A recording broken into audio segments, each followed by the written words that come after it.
One of these lintel blocks has become a pilgrimage site for the ancient astronaut theorists.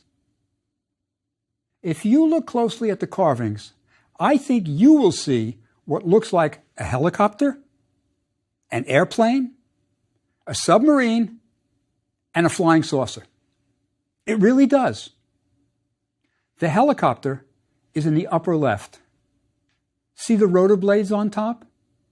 And the tail to the left? To the right of the helicopter is the submarine. And beneath the submarine is the flying saucer. And beneath the flying saucer is the airplane, complete with cockpit. Its tail is on the left. All the ancient fleet is flying from left to right. So what's going on? I bet you've already figured it out. It's a palimpsest, created when Ramses recarved the hieroglyphs of his father's monument. Now that the plaster and overpainting has fallen down, we have a jumble of overlaid hieroglyphs that just happens to look like flying machines. If we look closely at the carvings, I think we'll be able to make out the hieroglyphs that make up the spacecraft. This is actually an overlay of the two ladies' name of Seti I and the two ladies' name of Ramses II. First, the name of Seti. The crucial part of the name, for us, is the part that forms the flying machines. The hand, mouth, and arm hieroglyphs form the word smiter. Next, we have a bow with the feminine T followed by strokes. How many strokes? Yes, 9. The 9 bows were the traditional 9 foreign powers that were enemies of Egypt. So one of Seti's names was Smiter of the 9 bows of the enemies. Now, if you look closely at the carving of the helicopter, you will see that the rotor blades are the top of the bow hieroglyph.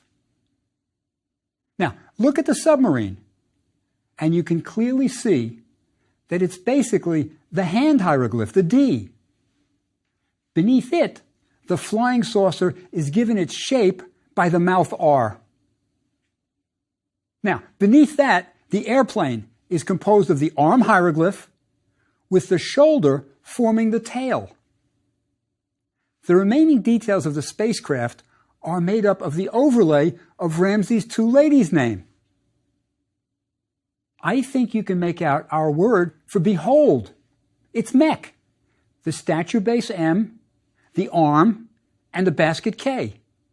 Now this word mech also means protector. So Ramses is saying he is the protector. Of what?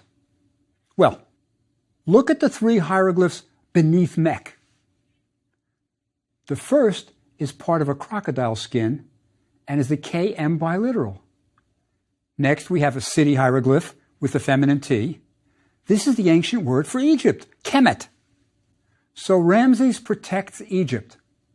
But the next hieroglyphs say he oppresses foreign lands.